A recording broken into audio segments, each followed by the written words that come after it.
DocTalk Radio brought to you by Gilbert Hospital in Florence and Anthem Hospitals. I'm Dr. Ann Borik, board certified in internal medicine, and I'm here to keep you up to date on the latest information pertaining to your health and well-being. Welcome to DocTalk Radio, sponsored by Gilbert Hospital and Florence Hospital and Anthem. Joe, how are you today? I'm wonderful. Good, good. We have a great guest in the studio today. This is Dr. Mike Funicello. Hello.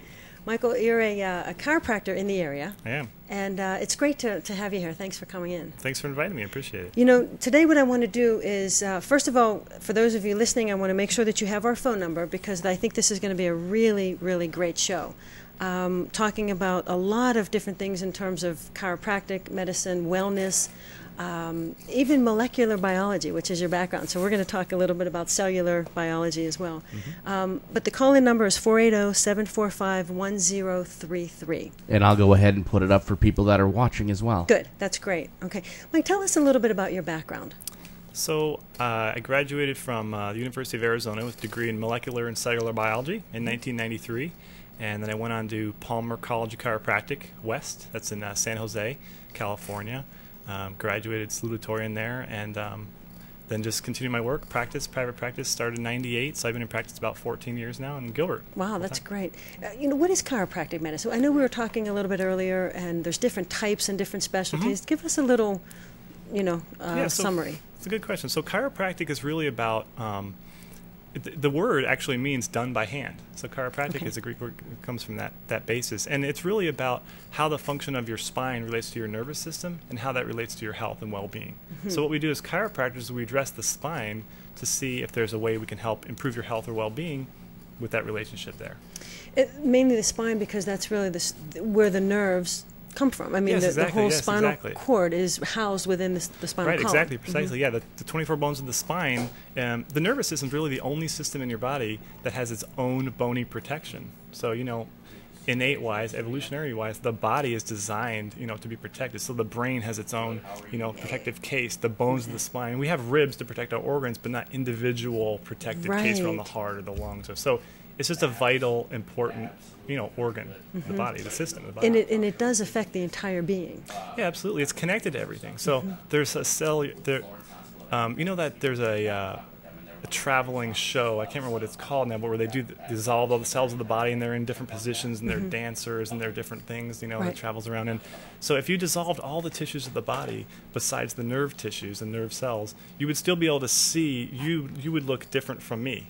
So they're in every cell and tissue of our body. So it's that relationship, that connection between the cell, nervous system tissue, and the organs and tissues of your body. That's interesting. You know, I know we were talking about the body's ability to heal.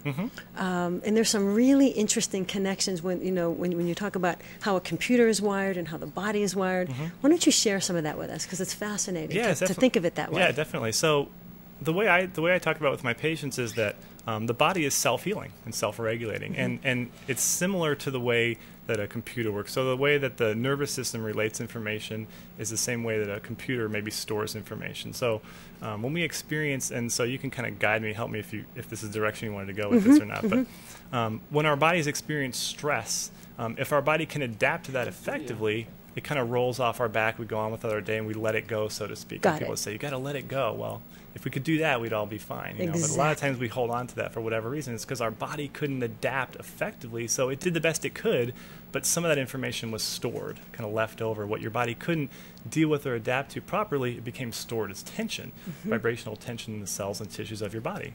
And that explains the tightness in the neck and just the muscle fatigue and all of that. Exactly. The energy it takes to store that is a very similar way to the information that's stored on a computer. So the more files that's stored on your computer that are, you know, corrupt or you know, stored and you haven't used them in a while, that information that's stored there is taking up memory, your body, you know, on the computer, and it's taking more time, and so it drains the resources of your computer.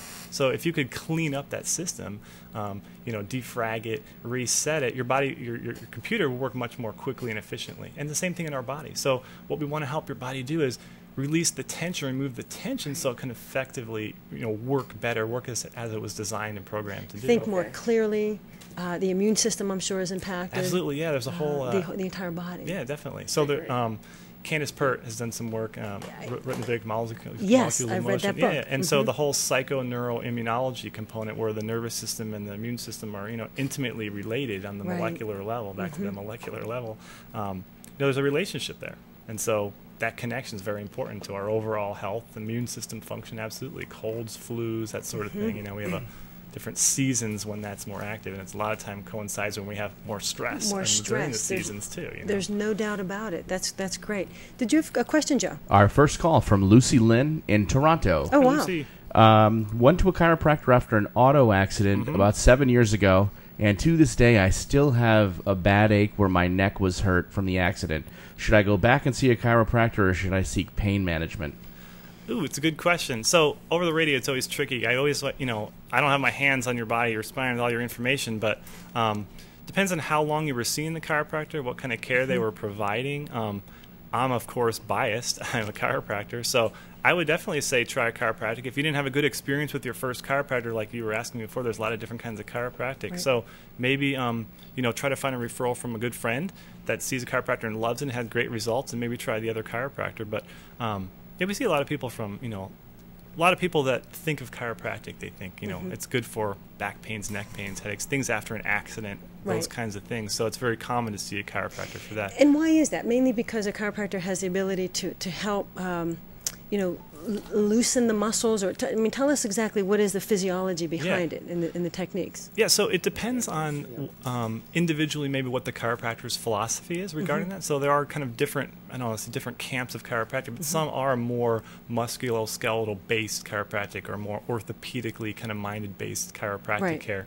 And so their emphasis and the focus of their care would be more around joint function, mobility, stretching muscles, those sorts of things, icing, heating, maybe doing ultrasound, physiotherapy procedures to help with the tissues of the body like that. To help maximize so that the body can actually heal innately. Yeah, and so there's another camp chiropractic which would more emphasize what you're just leading to, which is more the innate healing capacity of the body, and they would honor that a bit more by working with what's already right about the body and enhancing that and trying to help the body create more balance and unwind the tension of the spine, free the so here's that word we were talking about, that subluxation, and that just refers to the relationship between the bones of the spine and the nerves in the body, the chiropractic term, and allow the body to do what it's designed to do. So I think that it just depends on the technique that one's working with, and it may not be may not have been the right technique for Lucy in that particular case. I don't really know what her situation was. But. Exactly.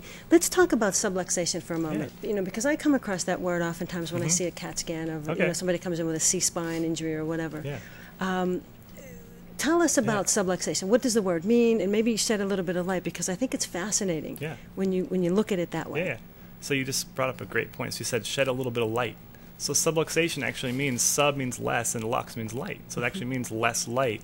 And so the idea is that there's less light flowing through your body, less energy flowing through the nerves of your body. So it's really more of a kind of, you're living a more dim life if your body's subluxated and your body, the nerves and the tissues of your body aren't sending those messages appropriately. So if we were looking, different than medical definition, by the way, of subluxation. Okay, but what I was going to say was, if you have a spinal column and you have the vertebrae, and if a vertebrae subluxes, it moves. Yes. Is that right? And so by that movement, it really decreases the flow of not only energy but maybe blood flow within the body. Yeah, absolutely. And that's kind of where that is tied in. Yeah, that's exactly. So subluxation in the medical context is more, I don't know if you could say, like frank, movement, where almost the sliding joints of the spine are actually moved and kind of locked in a different place. Right. Whereas in chiropractic, maybe a knee, you have a subluxated patella is actually flipped to the side. It's not gliding in that track or something. And in a chiropractic context, it could be just the juxtaposition and the relationship between the joints and the nerve tissue. And there's a lot of different components of that subluxation, but it doesn't have to necessarily be that frank, dislocation almost. Dislocation is the end, it's like subluxation and then dislocation. Exactly. So that's a little bit different term we use. So it's kind of it's difficult to share. We share that term with medicine, but it's a little bit kind of different idea how we look at it. It's more of it can be fixed in place. So it could be not moving or sliding appropriately and subluxated because there's different components to that. Interesting. Yeah, that's great. Joe, do you have another question there? Yes, we have Nancy B. from Payson, who says, My chiropractor has me taking 5,000 milligrams of vitamin C powder daily. I have diarrhea a lot, but I very rarely get sick, so I don't really want to change. Any ideas for me to stop the diarrhea?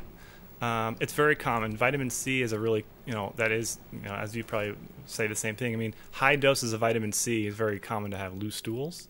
So it could be the result. You could be having that from the vitamin C. But I'd say talk to your chiropractor. There's another way he could get that vitamin C in your body. There's different fruits, vegetables also have vitamin C in them. Broccoli and different bell peppers and things. So I don't know what kind of diet she has. She had mentioned that he said that's kind of something that comes with it. Yeah. So he doesn't have an alternative way to maybe stop or cut back on it. Right. That's what she maybe had a question about. My question would be, do you really need that much? Because if it's causing you to excrete it, then chances are, your body's probably not holding on to it, and you're just probably on too much. Right. Maybe you may want to consider going every other day that much, or maybe backing off on the dose, maybe go to 3,000. Yeah, something your body can assimilate more effectively. Exactly. Could be that powder maybe is something that's, you're not really absorbing that anyway. A lot of pills we see on X-ray, you'll see all these pills in the colon, and it's like, you haven't digested any of that anyway. It's just sitting there in your colon. That's right. For those of you listening, certainly, overdosing on vitamins is a real reality and can be a problem. Vitamin C, however, is one of those things that we really can't overdose on because the body excretes it. But there are the fat-soluble vitamins, vitamin A, vitamin D, vitamin E, vitamin K, which you have to be very, very careful of. So those of you listening, be very cautious of not overdosing on those fat-soluble vitamins. But vitamin C, I wouldn't worry about. Yeah, that's a good question. As a genetic biologist, or your molecular cellular biology, let's talk a little bit about how you bring that into your practice. Sure. So it kind of, I don't know if it happened by accident or on purpose, depends on your view of the universe and how all things are connected, synchronicity and all that. But there's a model or a paradigm that came out probably about, I think it was 98, late 90s at least. And the model's, it's called tensegrity. And it really has to do with the tension on the cells and the tissue. So inside of our body, all the cells are under a certain amount of tension. So they're not perfect spheres. They're under there's a little bit of torsion on that cell. And that's what allows the cell to function how it's supposed to. So there's channels on there that allow sodium, potassium to flow in out of the cell and other things. When the cell, like we were talking about before, when the tension on the cells and tissues of the body are stretched or pulled from things that we couldn't deal with adequately, so it's stored in our body and as this tension, all that's translated through all the cells and tissues. It's all connected, this interconnected matrix of our whole body. And that tension is translated through to the microtubules in the cell and the pulling on the cell and the nucleus of the cell. And the nucleus of the cell is the center of the cell. It's like the yolk of an egg. Right. And that's where the DNA lives. And so the DNA is under that same torsion of the cell, the whole cell in general, and it affects the DNA. So the DNA production, what the DNA makes, is altered. So you're really affecting your life expression is affected. The DNA expression is affected by how you're living your life and the way you're living your life. And that's really so if you are stressed day in and day out, clearly that can translate into causing the cell at the cellular level of the body to change and to maybe even become more pathologic. And that's why now we're seeing more people diagnosed with cancers and so forth, that when you trace back, there was a stressor in their life or something that happened. Yeah. And maybe an undigested stressor their body couldn't adequately deal with because of the resources or the means they had at the time to deal with that. Right. And so that's what gets stored as the tension, the stress. So just like after a car accident, we had a caller in a car accident, her body healed from the physical injury. The scars go away, the bruises heal, and all that sort of stuff happens. But what happens to the emotional, mental stress of an accident like that, where you can't sleep for weeks after, or every time you get in a car for a little while after that, you're a little bit more jittery. Right. And there's a certain component of that gets stored in the nervous system, in cells and tissues of your body. And so that's the part that I think we're on the edge of maybe starting to talk about how that really affects overall health and well-being and pathology, like you're saying, and all these heart diseases and cancers. Why is that happening more and more? It's interesting. There was a study out that I think those of you following on Facebook, I posted on DocTalk just today, actually, that there's a chemical in the brain that is in the family of the endorphins. Now we know that if you're a marathon runner, if you exercise, endorphins are released, you feel great. Well, there's also a chemical that affects a part of the brain that when you are stressed or when you experience anxiety, when you don't have enough of that dysmorphine, what happens is it lasts longer. The experience of the anxiety lasts longer. So now we're learning a little bit more about that, on how to uncover, treatment modalities. But it really does affect the body. And people who know me and practice and so forth know that my mantra is that movement is medicine. Music has the capacity to heal. So doing all of that really translates into maybe relaxing that cellular tension, and maybe translates into a healthier well-being. Like laughing. Laughing is great therapy, too. Laughing is great therapy, yeah, that's good. Another question, Joe. Georgia Weston from Phoenix. I have been considering chelation. My chiropractor recommended it. Is it safe? I am pretty healthy with type 2 diabetes, 49 years of age, female. That's a good question. Would you like to address that? Sure. Because I'll give you my 2 cents about chelation. Mine will be quick because I don't practice that in my office, so I don't provide nutritional supplements or things like that in my office. I definitely can counsel people on that, but I really refer that out to other experts that's their passion and their expertise. So I work with a lot of naturopaths and things to refer inappropriately to a medical professional too, if they need or they want that sort of treatment. Chelation, I'm familiar with what it is, but it's really up to I think there's more and more DOs that kind of are do some more chelation these days, on the holistic side if they're doing that. But yeah, I don't know. I wouldn't know how to answer her question specifically about what to do with that, because I really don't I don't recommend that. What I can tell you is that as an internal medicine board certified physician, we do not recommend chelation therapy, and the reason that I don't, and I'm sure there's listeners out there that may disagree with that, is that number one, I haven't seen a whole lot of research. There's not a whole lot of research validating the efficacy of it. And as a practicing physician, what I do is I basically go by my experience. And I've had several people come in with liver failure, kidney failure, needing dialysis after chelation therapy. So you've got to be very, very careful. As a diabetic, I would say, preserve your kidneys, be very, very careful.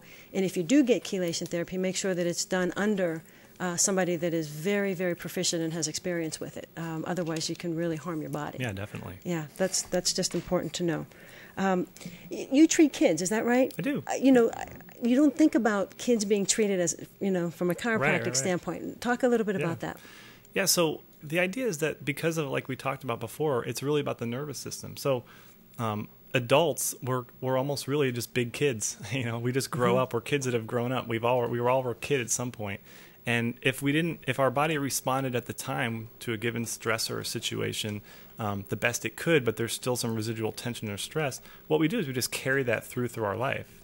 So if we don't ever learn a better way of adapting to that, or develop different resources internally to adapt to that, we just grow older with the same problem, and then it just becomes more and more of a habit, a chronic pattern that our body doesn't change. So that's why we really emphasize working with kids. Start when they're change the pattern early on, so the body has a greater ability to adapt from a young age to those stressors, but they don't have to develop the tension and the stress over time, because a lot of it's cultural. Like give me a hands-on experience. Would it be changing posture, or what would do kids have chronic back pain, neck pain? Yeah, that's a good question. Yeah, so a lot of times kids come in with the common childhood things. It really is the parent that's a little more interested in a natural or holistic approach to health or healing. So they might be looking for an alternative to antibiotics or something for ear infections. Let's say they just don't want to do that, or that they have their child's wetting the bed, or they have ADD and they heard, or asthma, and they heard that chiropractic was good for that, or even there's studies. It was a kind of a bigger campaign recently that came out about chiropractic and infertility. It's not really childhood, but, right. And showed results with that, great results with women becoming pregnant. But with kids, it's really about there's some disturbance or dysfunction that happened that led to those these common childhood things many times. So when we see that, so we're looking for in their spine is that interference, that pattern, that interference with their spine as it relates to the nervous system that can affect the function. So just for an example, so with ear infections, a lot of times we'll find subluxations in the neck, the upper part of the neck, or certain parts of the cervical spine that are affecting the way that the body and the structure of the body is positioned. So their ears can't drain properly, the muscles are spastic in the neck, and that can lead to an infection, buildup of the pressure or the fluid, and it just causes a problem that way. So if we can help their body unwind the tension, the stress around that, and allow their body and their structure to work more properly, then their body can heal that infection. So I'm not treating them instead of the antibiotic per se. It's just if we can help their body become more balanced, their body will probably heal that. And I think the current model is actually not to prescribe. You can tell me more for ear infections, a first line of defense. Absolutely, anyway, absolutely. Because they found with research that there was more recurrent ear infection with antibiotic treatment. So that's just one thing. Same with sinus infections. Right. Yeah. So there's a lot of things that, you know, it's kind of coming around to being, I don't know, we call it more natural, but you let the body do what it's designed to do, and it can heal a lot of these things. So that's what I would work more with kids in that way, you know, similar thing. Like, for example, in a hands-on way to describe, just so that I have a good picture in our listeners, you don't do high-velocity techniques and, you know, cracking and that kind of stuff. How do you assess and assimilate the information, first of all, and then how do you treat it? What is the modality of treatment? Yeah, great questions. Okay. So, and it is, you know, it's a great environment to try to do this because you have to almost, you know, close your eyes and visualize it. Yeah.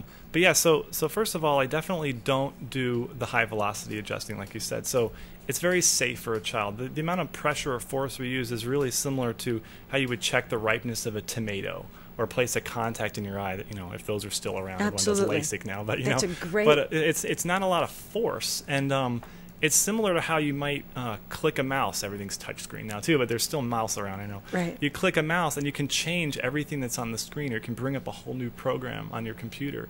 So you click the mouse button, if you touch a very gentle spot on the specific place on the spine, it can create a whole new change in architecture of the software that's playing in your body, that nervous system program. So it's like clicking a button on your spine, and it can create a whole new change in the pattern about how your body is relating to itself. So the brain can almost connect to the body in a new way that it didn't do before, or was blocked or interfered with from doing. Interesting. And so, yeah, the force is very gentle. Some chiropractic techniques still do a more structural-based care, and they work with kids too. And it's still a very light force in comparison to maybe what the adult is getting. So it's very gentle. I know we have a question, but I want to finish this thought. So when you're assessing the need for adjustment, do you look at skin color change? Do you look at temperature change? Do you look at bogginess? Or how do you, what is your assessment? These are great questions. All the above, all those things. Definitely you look at the child, and also ask a lot of questions from mom, because she knows if the child's not responding right, or there's something off about them, or there's just something different. They're not behaving how they normally behave. So that's always a great clue too.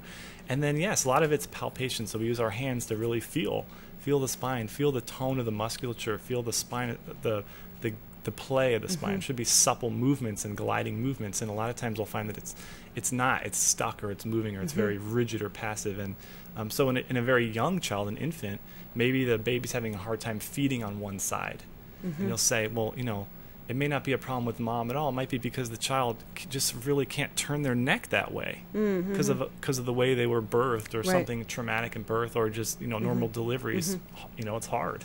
And so maybe part of that led to some distortion that happened early in life. And so if that's not addressed, then it doesn't necessarily, sometimes your body, the innate wisdom of your body will change that, and then it'll go, and your body will heal it, and it'll balance out. Sometimes it doesn't. And so maybe that's the child that develops the recurrent ear infections, and they can't figure out what's going on. And so, you know, it's a pattern that needs to be changed. And then that becomes the teenager with the problem, and then the adult. So, you know, that's why I go back to your question. That's why we really, you know, emphasize working with kids, because we want to help get their bodies set and balanced from an early age, you know, so they can be healthy throughout their childhood and into adulthood. That's great. Joe, you have some questions there. Yeah, one of our chatters would like to know, how often do you recommend doing blood work or exams for patients and assessments?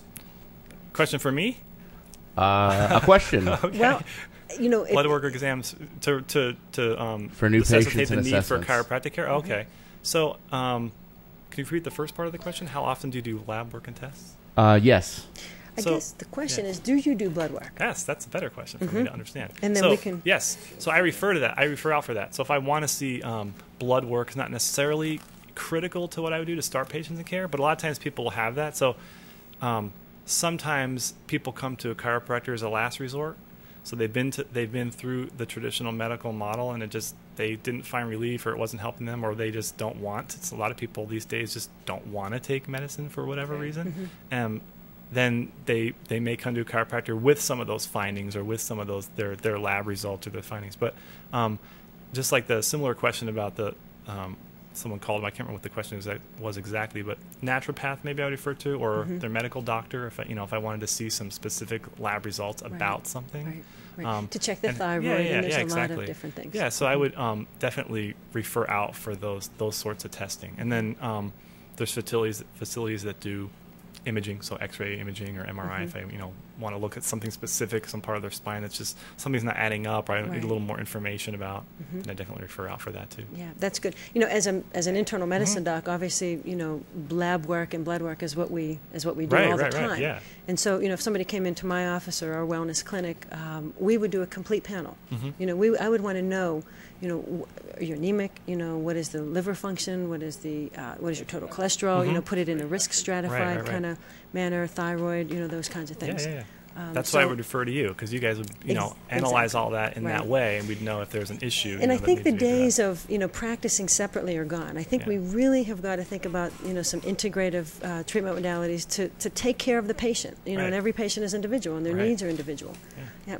Bradley from Gilbert, heard you mention talking about children in their ears. Bradley wants to know, should he bring in his child to see if maybe you can stop him from having to put tubes in his ears? That's been the recommendation.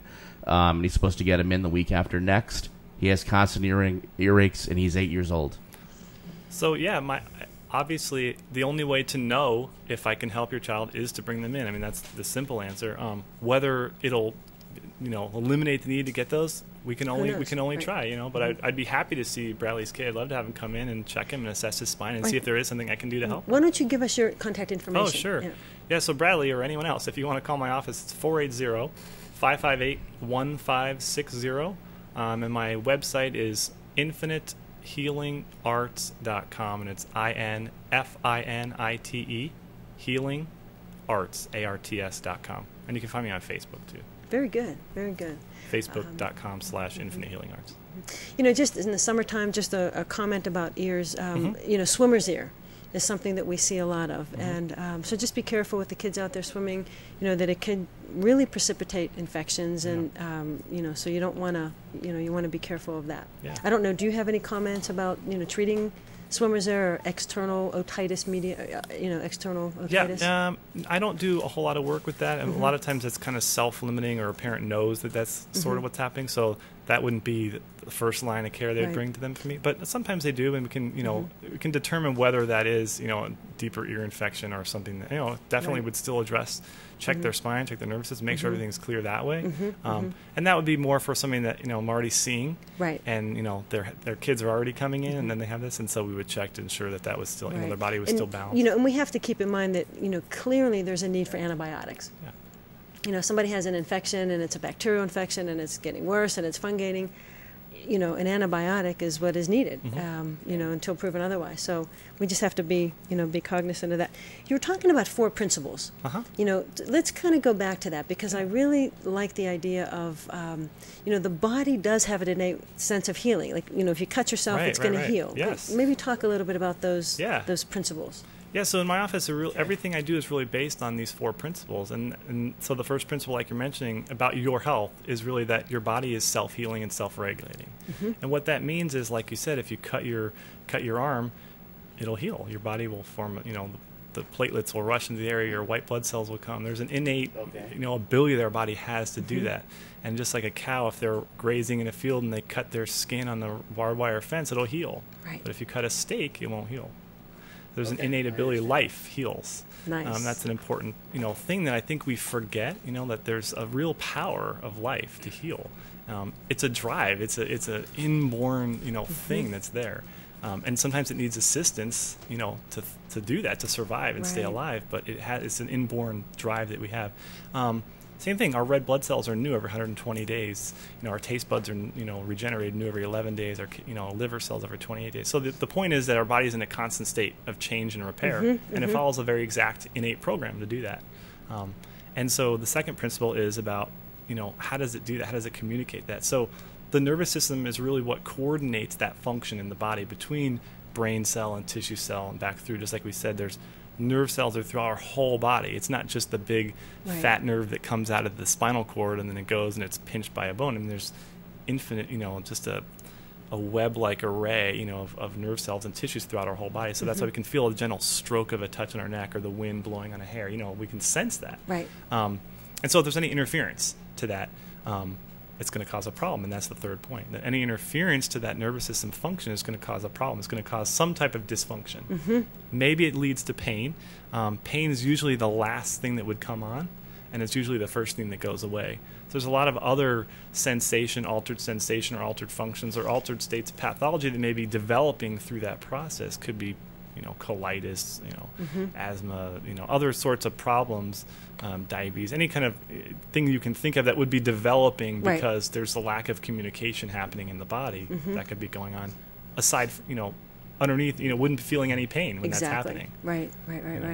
And then the fourth would be your intervention to remove that obstacle. Yeah, absolutely. So the fourth thing, as a chiropractor, that's what we do, is we address that interference to allow the body to restore healing. So we're really allowing the body to do its own work, and our job as a chiropractor, my philosophy at least, is to allow the body to do its own thing. So to remove that interference, that obstruction, or help it to create a new internal resource or ability that it didn't have before, even to heal or to be whole. So number one, the body is self-healing, which life absolutely heals. Number two is that the brain, the nervous system, is intimately related throughout the body. Right. Number three would be an interference to that system, and then number four would be to fix that interference. Yeah, exactly. Okay. Yeah, that's a great thing. Question, Joe. We've got a call from, and this is an interesting one. I've heard this question before. Yeah. And it should be very easy to answer. Newton Ray from Nashville, Tennessee, has had constant back problems his whole life. And he says, is a chiropractor a real medical doctor? No disrespect, he said. No. I've never seen one because I thought it was like a 4-month class, kind of like an EMT or a paramedic or something.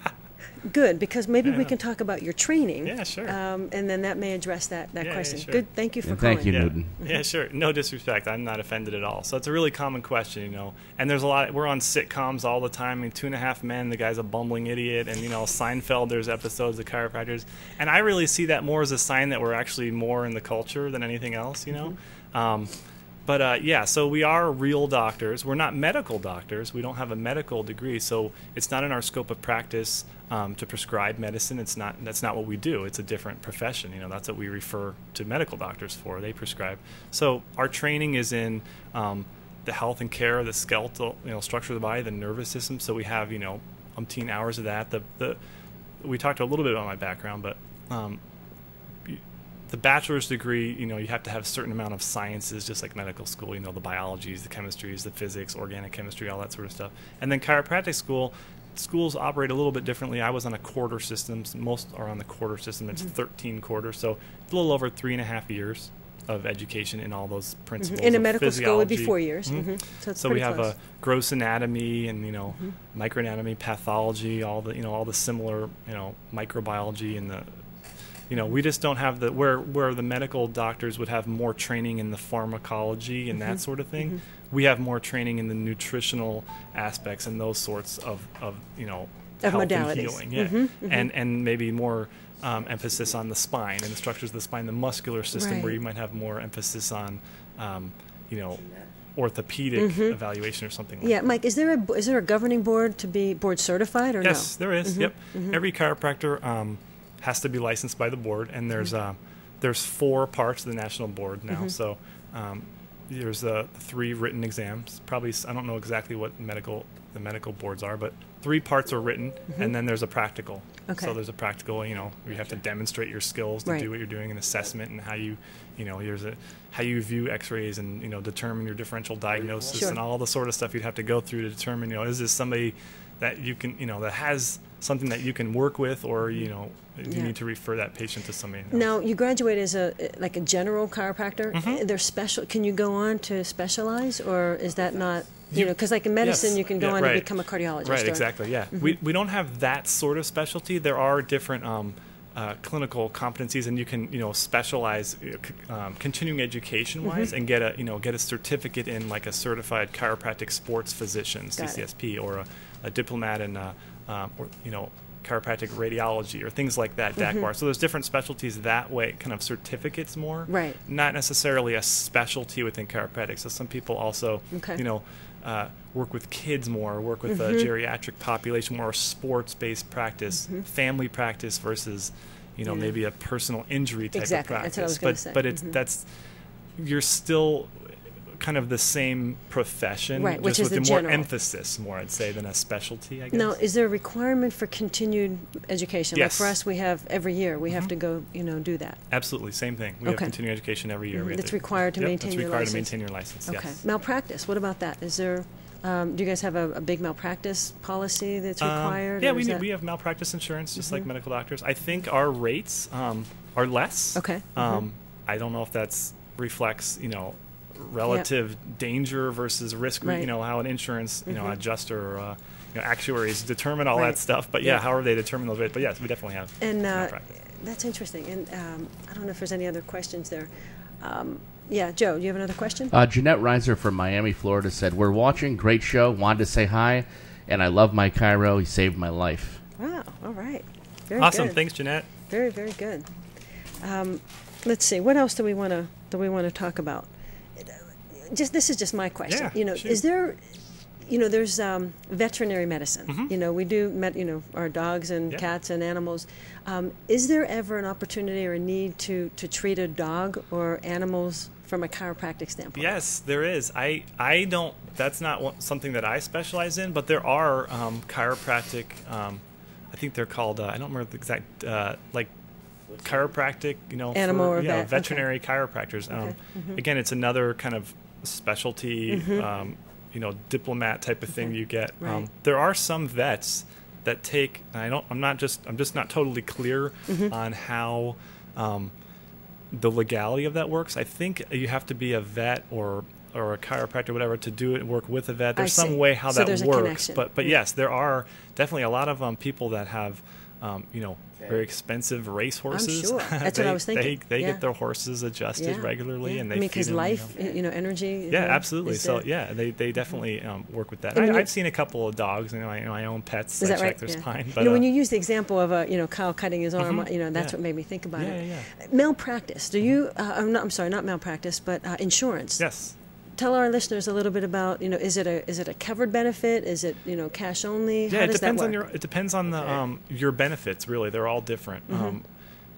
I think that what's happening with regard to chiropractic benefits, it's becoming a lot more and more limited, or more. You know, there used to be there was a time when it was, you know, kind of much more open, and it's become a lot more restricted. So in the last few years, several of the large health insurers have really extremely limited their benefits, and there's ongoing, you know, constant litigation change and stuff going on with certain chiropractic organizations and insurance boards and things and like that. people lobbying to try to get it, you know, covered. And so and I think it's a kind of a double-edged sword. I think in a way, you know, some of what has allowed chiropractic to grow was that, you know, insurance payment, and then you know, kind of with the withdrawal of some of that, you know, maybe some practitioners that really depended on that, you know, lost a lot of focus. Let me ask you a question. I know we have another caller in question, but if somebody came to you, you know, as a chiropractor to be seen, let's say, for a neck problem, is one time enough, or, you know, what is the scope and what is your recommended follow-up? Yeah,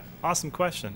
In the beginning of care, like I said, typically that problem is not something that just happened.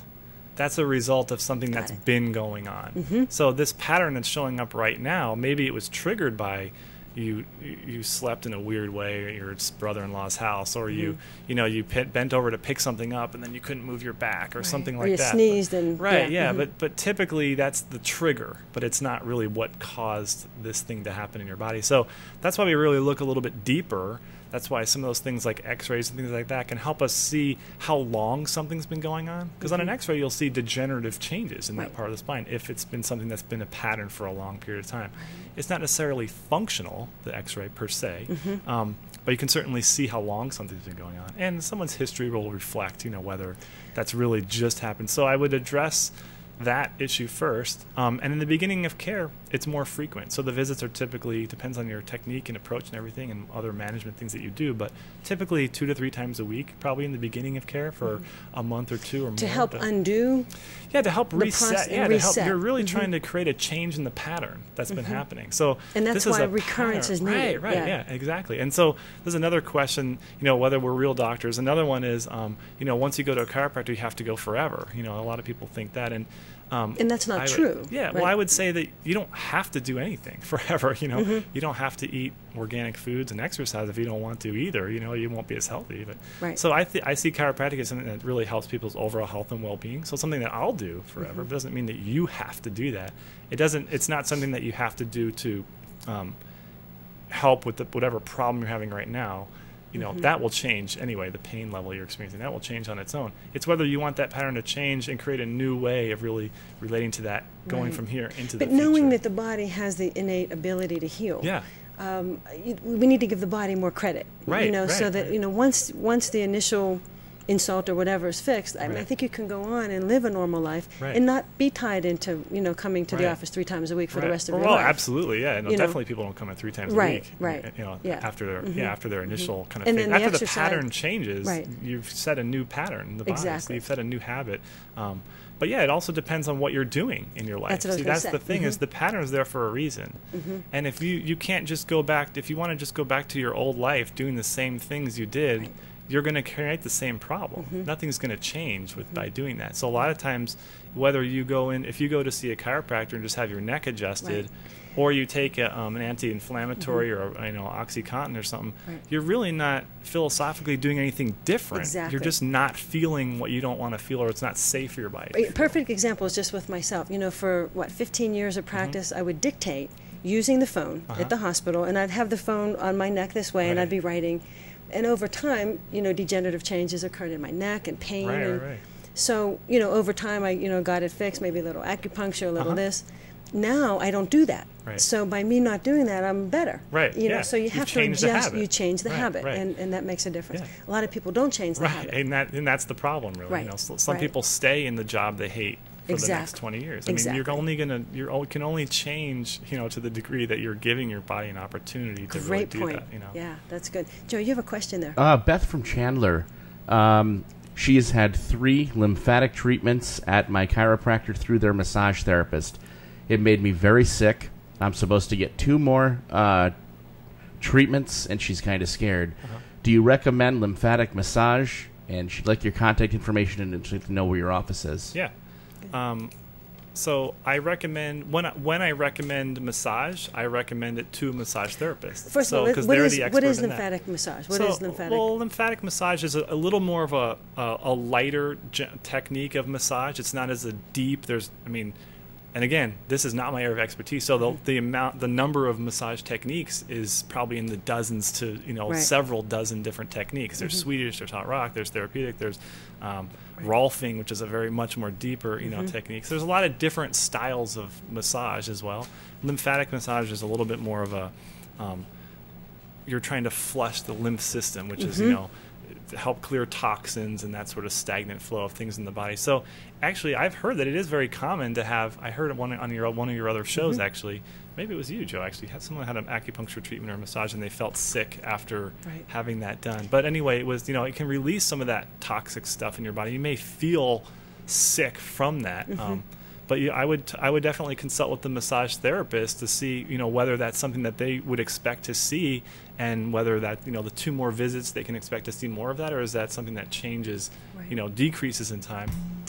The other thing I would recommend is make sure that you hydrate. Yes, absolutely. It's absolutely vital. Even if you just get a Swedish massage, we recommend that you drink lots of water, help flush those toxins out. Really very, very important, especially in this heat. Right, too. yeah, especially here. So, and nausea is a common side effect that's not uncommon. Wellness. I know we have another caller and stuff coming in, but let's just talk about wellness. What is wellness? Right. Yeah, so I see wellness as our internal state, our internal experience of our health. So it's more of a how we feel about how we're feeling. So there's kind of a continuum. So that kind of gets confusing, but we talk about illness and wellness on one side of a spectrum, and then we also have health and disease on another side. So illness and wellness has to do with our internal experience of what's going on in our life and our feeling and our health. So we can have a situation happening where we're sick and we're run down, and we'd say we're not healthy or we're sick. But because of the love and support we're getting from friends and family, we have a really just a strong connection with people and love, so we can be well. We can feel well even though our body is going through. Or maybe this woman, her experience was she was scared and she was feeling like whether she wanted to do it more again. But some people have an experience like that, and it's very cleansing or cathartic, so they don't feel great physically. So they would say they're unhealthy or they're sick in that little window of time there. But they can be really well because they feel like they're doing something that's really for their overall well-being, and so their life. So it's an attitude. So what I'm hearing is that really illness, let's say you're saying wellness, and illness is really an attitude. It's more of a perception. A perception. Yeah, a perception of our own internal state. And health is the actual objective. Right. Health would be something like you're saying about the numbers complete are good. blood Your panel. cholesterol's Right, good. exactly. Your thyroid panel looks great. And it's very common in diseases, certain situations. That whatever, that sick the gallbladder, the gallstone blocking, whatever. Yeah. And a lot of times, like these conditions that are becoming more well recognized, they've been around for years, but like a fibromyalgia thing, there used to be really no test for. Correct. And then, so the doctor would say, you're fine, or whatever. At best, sometimes they got worse, it's in your head or whatever else. But so they got a clean bill of health, right?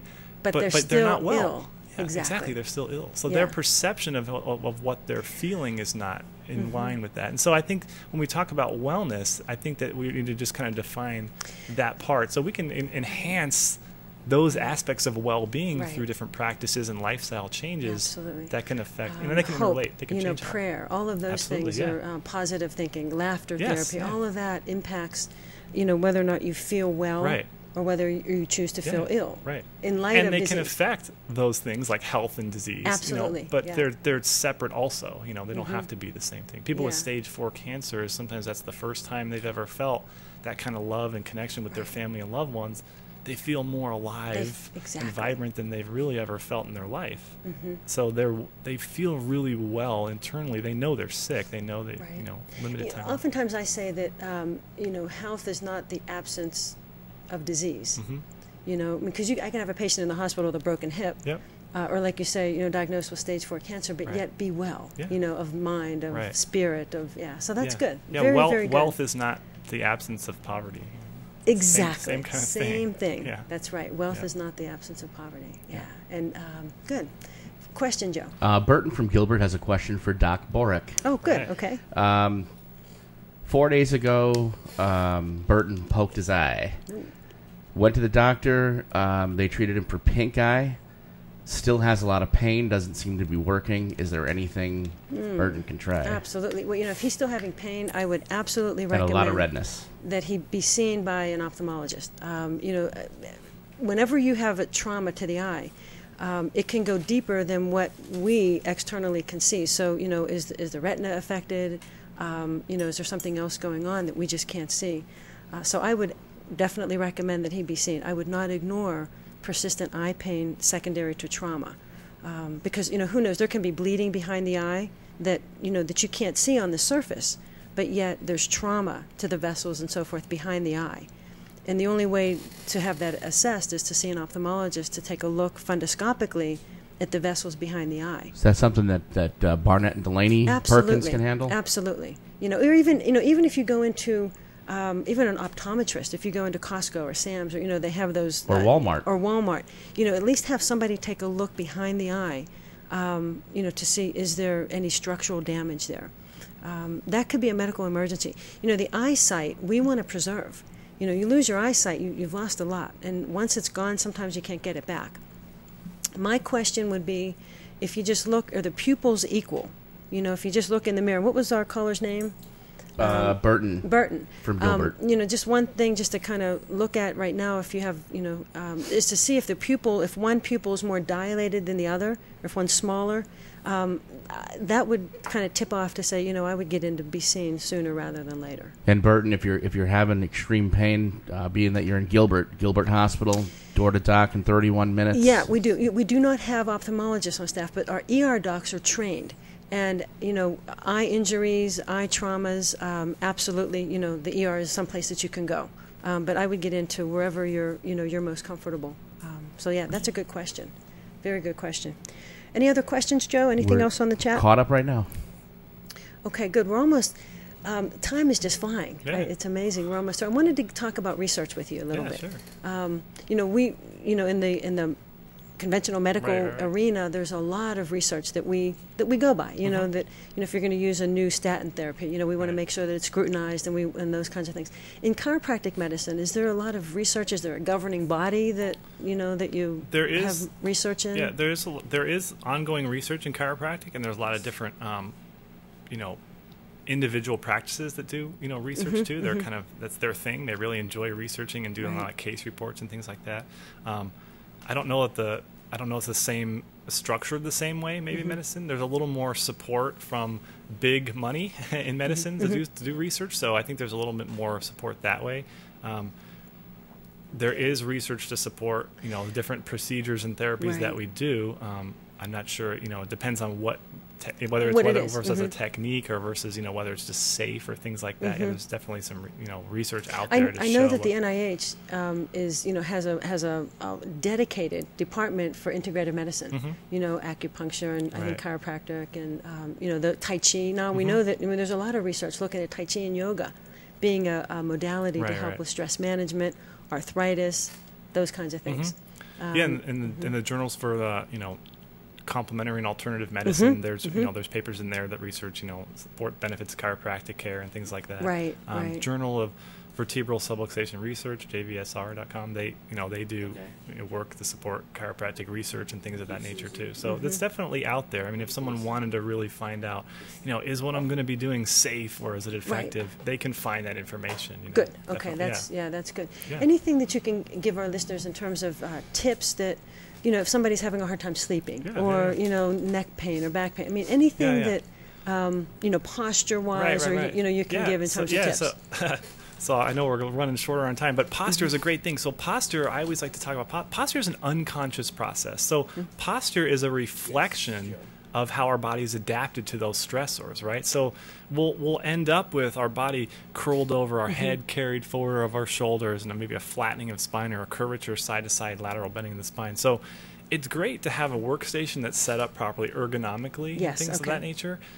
But as soon as you answer the phone call or sit back to return the email that you're on, your body's going to just assume whatever natural posture is the most energy efficient given how much tension and stress there is in your body, right? So the real key is we have to get rid of the excess tension burden that's being pulled on the cells and tissue. See, again, we go back to that innate wisdom of the body. So what your body does in response to all that tension and stress is it changes those curves and it changes the posture to put more slack, to put more ease. Otherwise, you'd be ramrod straight. It's storing all this energy, and it's just so tight. So your body kind of moves like this and puts curves into the spine to create more slack in that, in that system.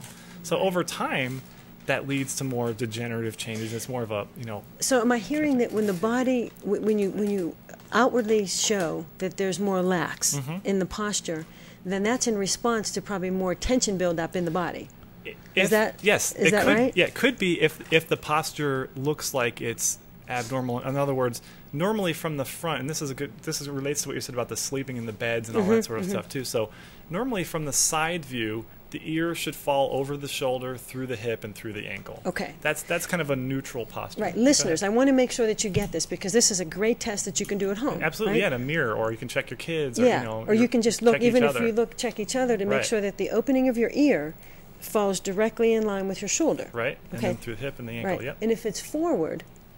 that's an indication that your body is, pulling that tension, pulling that stress. Those muscles in the upper back and neck will start getting tight, maybe getting headaches, fatigue. You might just have less energy because takes a lot of work to store all that energy and tension. Seems, so wow. there's energy going into that. So And seems kind of like a vehicle needing alignment, right? Exactly. that's exactly what happens. That's exactly you what get happens. Degeneration over time. And we know now that there are studies that show that poor posture actually has been found to increase blood pressure, cause high blood pressure, circulation hormonal problems, issues, all sorts chronic of stuff. headaches, all of that. Yeah. Journal of Pain Management, I think it was 1995 or 96. There was one of those anyway. Yeah. So some of the things you would recommend would be to just be more cognizant and aware of I think one of it is to be more cognizant and aware when you can be. You know, when you can be cognizant and aware, do that. But it's not going to stay it's beyond that way. that. Yeah, it's beyond that. And this is where we need the help. The idea is we got to change, help your body eliminate that tension. And that's where chiropractic would come in to help to restore that. Absolutely. That's what it's all about. We want to help your nervous system reset so that that tension that's there,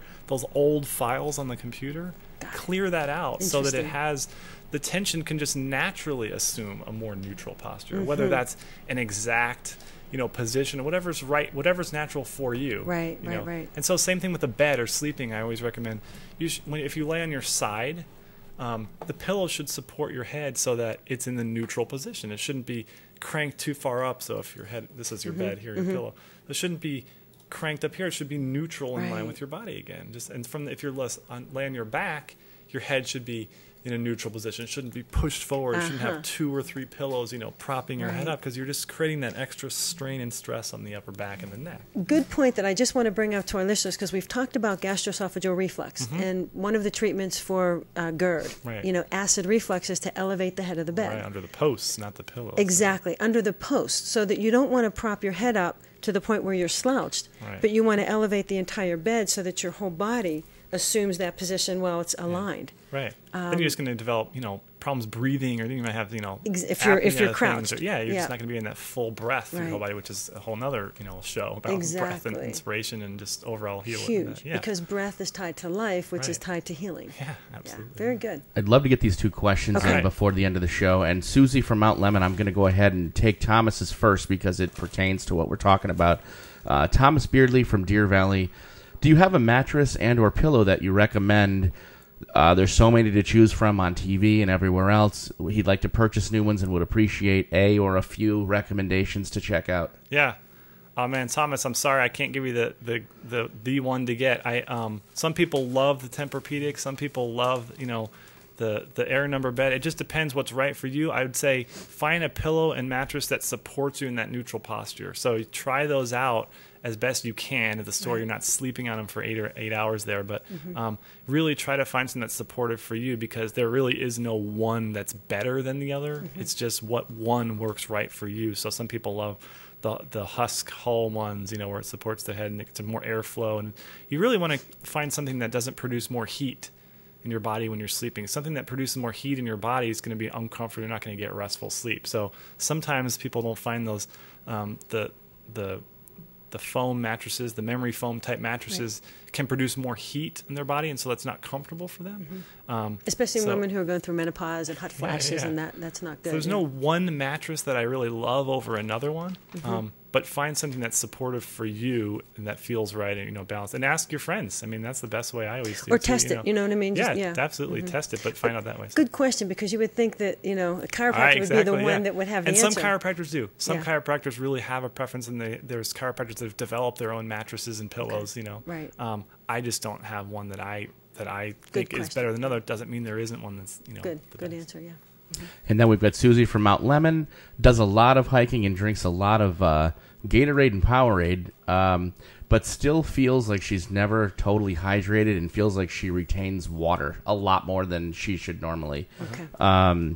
Could she be ill? Well, I think that first of all, you're doing the right thing, and that is hydrating. I don't know that you're hydrating with with the ideal fluid. And Gatorade has a lot of sugar in it. I think that it's important. Water is a great hydrating fluid, and I'm going to have you answer this as well, and give your input. I agree with you. But even some of the smart water, the Propel, some of the electrolyte type water might be better. In that case, I don't know. Do you have anything else? That's what I was going to say too. I agree. Gatorade and those types of things. Sorry, Gatorade, but there's a lot of the high fructose corn syrups and the glucose syrups. It all those depletes things. The body. Yeah, it's not. It's a man-made, sugar it tastes good, but stuff doesn't. It's not supposed to look that color, and it's not supposed to taste that sweet and those sorts of things. We make it, for a reason that way. Right. But definitely a thing that has electrolytes. Coconut water is really good. There's a lot of electrolytes in coconut water. It's just a hint of the coconut. It's not like the coconut milk. Right. That's a different thing entirely. But that's out there, and there's a lot of electrolytes in that. So I'd suggest maybe try that, or even like Dr. Borik said, water is a great way. Sometimes people don't like, it's boring, it doesn't taste good. Well, you can squirt a little lime or lemon in there, or put a couple. There's these other things, with drops of fruits or fruit juice or something. Where you can electrolytes, drop, sodium. Something simple. Salt and water. Just keep in mind that salt and water go together. And so that if you're feeling bloated and you're feeling, you may have too much sodium on board. So just be careful of putting, maybe you just need a little bit more just free water, to hydrate your body. Yeah. So I think that's probably the best thing to do. And please be careful in this heat. It was 115 the other day. It's probably not a good time to be out hiking and doing that kind of stuff. Even though I'm athletic and I work out, it's just not healthy. You can just really fry your kidneys, and we have people in the hospital as we speak that have problems with kidneys just from the dehydration. So be careful. It's 2:00. Boy, that was a quick hour. We'll have to do it again. We absolutely do, Dr. Mike. Thank you so much for being here. Thank you. I appreciate it. Joe, thank you. All righty. We'll be coming up some good shows coming up, so please stay tuned. Don't forget DocTalkRadio.com. And for those of you in the Valley, Channel 12, I'll be doing a live spot tomorrow from 1 to 2 on the midday show, and I'll be talking about, it's sponsored by Gilbert Hospital, Florence Hospital at Anthem, and I'll be talking about the importance of screening, colonoscopies, mammography, some of the things just to kind of keep the body healthy. So hope you can tune in. Good, thanks. All right. This concludes Doc Talk Radio with Dr. Ann Borik. Till next time, I wish you health, wellness, and many blessings. Doc Talk Radio is brought to you by Gilbert Hospital and Florence and Anthem Hospitals. Topics discussed are for informational and not intended to substitute advice from your personal physician.